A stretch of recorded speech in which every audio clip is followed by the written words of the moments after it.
स्वागत है आपका। आप देख रहे हैं इंडिया टीवी। आज होली का दहन है और कल होली है और कल ही जुमे की नमाज भी है, जिसको लेकर सारी तैयारी उत्तर प्रदेश पुलिस ने कर ली है। शाहजहांपुर टू अलीगढ़, अलीगढ़ से लेकर संभल मस्जिदों को ढका जा रहा है। जुमे की नमाज और होली एक दिन पड़ने की वजह से कोई टेंशन ना हो जाए, इसकी तैयारियां यूपी पुलिस मुकम्मल कर रही है। योगी आदित्यनाथ के लिए सबसे बड़ा टास्क है, क्योंकि होली के दिन अगर कहीं पर भी कोई भी एक घटना होती है तो एंटी योगी जो ब्रिगेड है वो कोई मौका नहीं छोड़ेगी सरकार पर सवाल उठाने का। लेकिन इन सब के बीच योगी आदित्यनाथ कैसे एक्टिव हैं, कैसे चुनौती को एक्सेप्ट कर रहे हैं और इन सब के बीच उन्होंने बता दिया है क्या है संभल का सच। देखिए इस रिपोर्ट में। देखिए, मैं एक योगी हूं, हर पंथ संप्रदाय उपासना विधि का सम्मान करता हूं। हम जबरन किसी पे कब्जा करके किसी की आस्था को रौंदे तो यह स्वीकार्य नहीं, ये कतई स्वीकार्य नहीं। ये सच है, मैंने भगवत बाना धारण किया, ये मेरी पहचान है, हमारे सनातन की पहचान भी है, तो मुझे तो इसके गौरव की अनुभूति होती है और एक दिन पूरी दुनिया पहने के देखना। 56 वर्ष के बाद पहली बार वहां शिव के मंदिर, भगवान शिव के मंदिर में जलाभिषेक का कार्य हो पाया है। क्या कर रहे थे लोग? जो ठेका ले लिए हैं तमाम जाति के नाम पे बांटने का। संभल एक सच्चाई है और उस सच्चाई को इस रूप में भी हम बोलना चाहते हैं कि संभल के बारे में जो उसके उदाहरण आते हैं, आज से 5000 वर्ष से लेकर के 3500 वर्ष पहले हमारे पुराण रचे गए थे, उन पुराणों में भी इसका उल्लेख है। संभल का सच क्या है, झूठ क्या है, सच किसने छिपाया, सच्चाई सामने लेकर कौन आया? योगी आदित्यनाथ ने पॉइंट टू पॉइंट सब कुछ बताया। 14 मार्च को होली और जुमा दोनों एक साथ हैं और इसकी टेंशन सबसे ज्यादा संभल में है। संभल को कुछ लोग सियासी प्रयोगशाला बनाना चाहते हैं, संभल के जरिए योगी आदित्यनाथ को घेरना चाहते हैं। उन लोगों को योगी ने संभल का पाठ खुद पढ़ाया।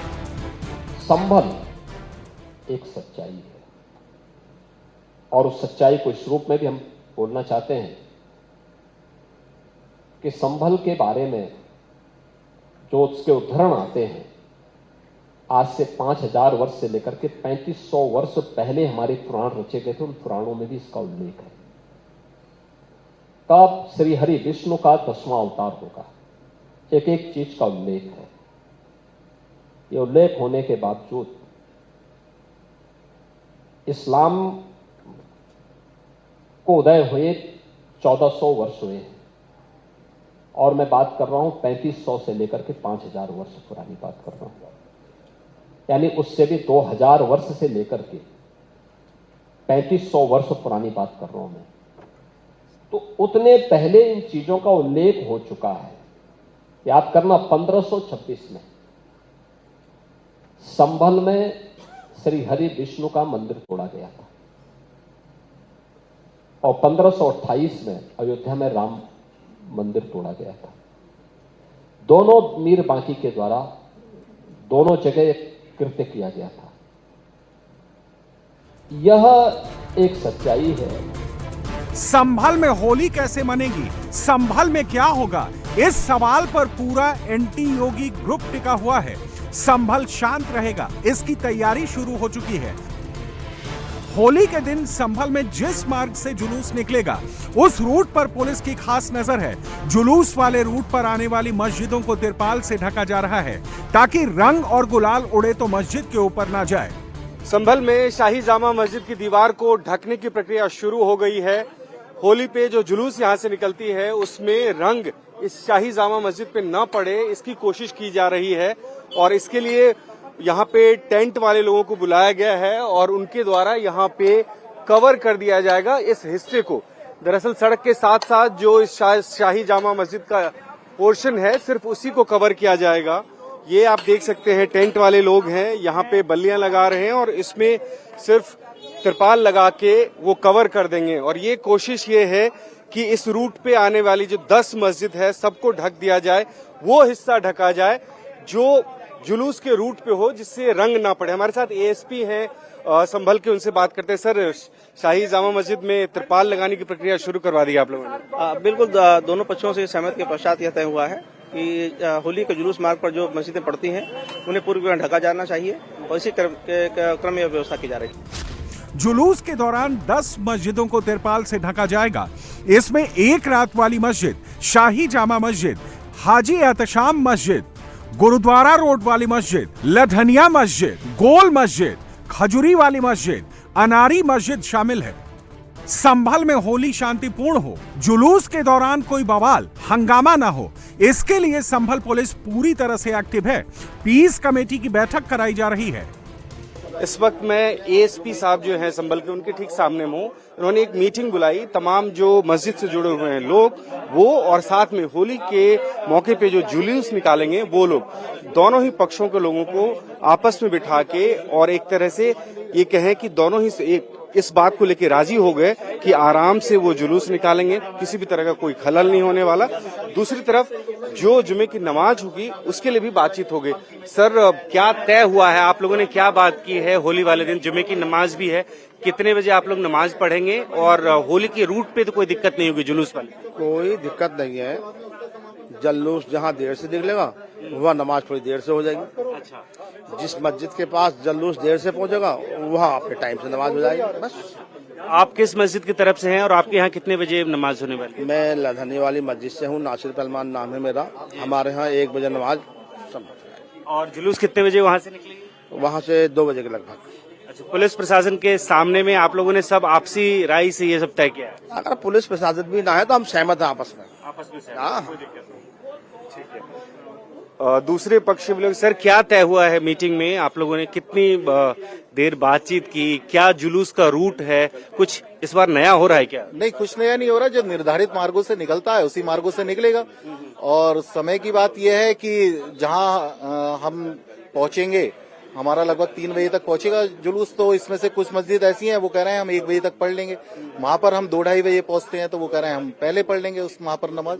ये जुलूस का रूट कितना लंबा है और कितना वक्त लगता है आप लोगों को? जुलूस का रूट, हमारा जो जुलूस निकलता है वो 12 बजे शुरू होता है और लगभग हम 3:30 से 4 बजे तक सूर्यकुंड मंदिर पर पहुंचते हैं। और ये कम से कम हमारा 4 किलोमीटर का रूट है। संभल में रंगों का रिहर्सल हो चुका है। रंग एकादशी का आयोजन हुआ। हिंदुओं ने अरसे बाद धूमधाम से होली का विशेष आयोजन किया और संभल के भाईजान ने भी भाईचारा दिखाया। अब बारी 14 मार्च की है, जिसके लिए जुमा की नमाज का वक्त बदलने की अपील की गई है, लेकिन संभल जामा मस्जिद के इमाम को अभी तक ये मंजूर नहीं है। हमने अभी तक कुछ ऐलान नहीं किया, ना हमने टाइम बदला है ना कुछ किया है। ये कौन कर रहा है कौन नहीं कर रहा है इसके बारे में हमें जानकारी नहीं है, लेकिन बाकायदा बाकायदा थ्रू प्रॉपर चैनल ऑफिशियली उसके हकदार हम हैं, उसका अधिकार हमें है कि हम उसका टाइम चेंज कर रहे हैं या नहीं कर रहे हैं। आज रात को या रात तक हम इस बात का ऐलान कर देंगे ऑफिशियली कि हमारी शाही जामा मस्जिद में नमाज कितने बजे पढ़ी जाएगी। संभल में पुलिस फ्लैग मार्च कर रही है। संभल के सभी चौराहे पर पुलिस बल तैनात है। सेंसिटिव इलाकों की ड्रोन से निगरानी की जा रही है। संभल में होली का विवाद इसलिए है, संभल की डेमोग्राफी में मुस्लिम ज्यादा हैं, हिंदू बहुत कम हैं, लेकिन आज की मजहबी आबादी संभल का सच नहीं है। इनको अपने डीएनए को जांच करके तब बोलना चाहिए। उन विदेशी आक्रांताओं को महिमामंडन करना बंद करें, अन्यथा संभल जैसे सच जब सामने आएंगे तो कहीं मुंह दिखाने लायक नहीं बचेंगे। संभल ही नहीं, पूरे यूपी में होली और जुमे को लेकर पुलिस प्रशासन अलर्ट पर है। पुलिस फ्लैग मार्च कर रही है, ड्रोन से सेंसिटिव इलाकों की निगरानी की जा रही है। पुलिस हर उस सेंसिटिव इलाके में जा रही है जहां 14 मार्च को माहौल खराब होने की आशंका है। दल बल और पूरी तैयारी के साथ फ्लैग मार्च की ये तस्वीर यूपी की राजधानी लखनऊ की है। पुराने लखनऊ की हर गली मोहल्ले में पुलिस फ्लैग मार्च कर रही है। मिक्स आबादी वाले इलाके में पुलिस जा रही है ताकि होली और जुमे की नमाज को लेकर अगर कोई माहौल खराब करने के बारे में सोच भी रहा हो तो पुलिस के अलर्टनेस को देखकर वो अपना इरादा बदल दे। हम लखनऊ में मौजूद हैं, उत्तर प्रदेश की राजधानी में, और उत्तर प्रदेश के डीजीपी ने कल जो निर्देश जारी किए थे उसका सीधा असर न सिर्फ उत्तर प्रदेश के अलग अलग जिलों में दिख रहे हैं बल्कि राजधानी लखनऊ में भी नजर आ रहा है। यहाँ पर इस समय जो डीसीपी वेस्ट हैं विश्वजीत श्रीवास्तव अपनी पूरी टीम के साथ, अपनी पूरी फोर्स के साथ इस समय पुराने लखनऊ में फ्लैग मार्च कर रहे हैं। और ये फ्लैग मार्च इसलिए करा जा रहा है ताकि लोगों के बीच में शांति की जो सद्भावना है, जो संदेश है, वो कम से कम जाए और लोगों को ये पता हो कि इस बार रमजान और होली का त्योहार एक ही दिन में पड़ रहा है। इसको लेकर के पुलिस ने जो तैयारियां की हैं, सीधा डीसीपी वेस्ट विश्वजीत श्रीवास्तव हमारे साथ मौजूद, उनसे बात कर लेते हैं। सर, क्या इंतजाम किए गए हैं, उनके बारे में जरा दर्शकों को बता दें।